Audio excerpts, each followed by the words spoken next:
বাঙালিদের উপরে দেশ জুড়ে যে অত্যাচার, বাঙালি মুসলমানদের উপরে দেশ জুড়ে যে অত্যাচার নেমে এসেছে, এটা নিয়ে আমরা অত্যন্ত ব্যথিত। এই ব্যথা ভাষায় প্রকাশ করার কোনো জায়গা নেই। বিভিন্ন রাজ্যের পরিযায়ী শ্রমিক যারা নিজেদের এলাকায় রুজিরুটি তৈরি করতে পারেনি বলে ভিন রাজ্যে পাড়ি দিয়ে তারা রুজিরুটির সন্ধানে গিয়েছে, সেখানে আক্রমণ হচ্ছে।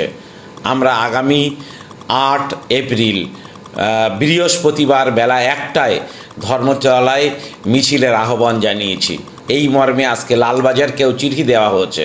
আমরা সবাইকে অনুরোধ করব, আগামী বৃহস্পতিবার বেলা 1টায় আপনারা ধর্মতলায় আসুন। টিপু সুলতান মসজিদে জোহরের নামাজ পড়ব, আর তারপরে আমরা ওখানে মিছিল করব। নবান্নে একটি ডেপুটেশন দেওয়া হবে মাননীয় মুখ্যমন্ত্রীর দৃষ্টি আকর্ষণ করার জন্যে, এবং বিভিন্ন জায়গায় যে সমস্ত পরিযায়ী শ্রমিক যারা আক্রান্ত হচ্ছে, যারা রুজিরুটির জায়গাগুলো ছেড়ে নিজেদের রাজ্যে ফিরে আসতে বাধ্য হচ্ছে, তাদের কর্মসংস্থানের ব্যবস্থা করতে হবে, তাদের কাজের ব্যবস্থা করতে হবে সরকারকে, তাদের অন্যের ব্যবস্থা করতে হবে সরকারকে, তাদের ক্ষতিপূরণের ব্যবস্থা করতে হবে সরকারকে, এবং তাদের উপরে যারা জুলুম করেছে তাদের সকলের বিরুদ্ধে আইনি ব্যবস্থা নিতে হবে সরকারকে। এই দাবি নিয়ে আমরা বৃহস্পতিবারে যাচ্ছি। আপনাদের মাধ্যমে বাংলার আপামর সমস্ত মেহনতি মানুষ, মজলুম মানুষদের কাছে আবেদন করব, আপনারা আসুন।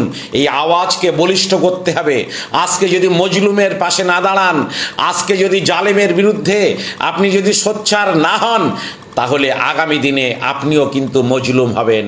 জালেম কিন্তু আপনার মাথার উপরে আঘাত আনবে, সেদিন কিন্তু আপনার পাশে দাঁড়ানোর কেউ থাকবে না। তাই আমি সবাইকে অনুরোধ করব, আপনারা আসুন। এই দুঃসময়ে আমরা শান্তিপূর্ণ লড়াই চাই, আমরা আইনের শাসন চাই, আমরা বিচার ব্যবস্থার হস্তক্ষেপ চাই। আমরা আইন হাতে তুলে নিতে চাই না, আমরা আইন ভাঙব না। আমরা আইনকে কার্যকরী করে আইনের শাসন দেশ জুড়ে প্রতিষ্ঠা করার দাবি জানাতেই আগামী বৃহস্পতিবার আপনারা আসুন, আমরা ঐক্যবদ্ধভাবে অন্যায়ের বিরুদ্ধে প্রতিবাদ করি।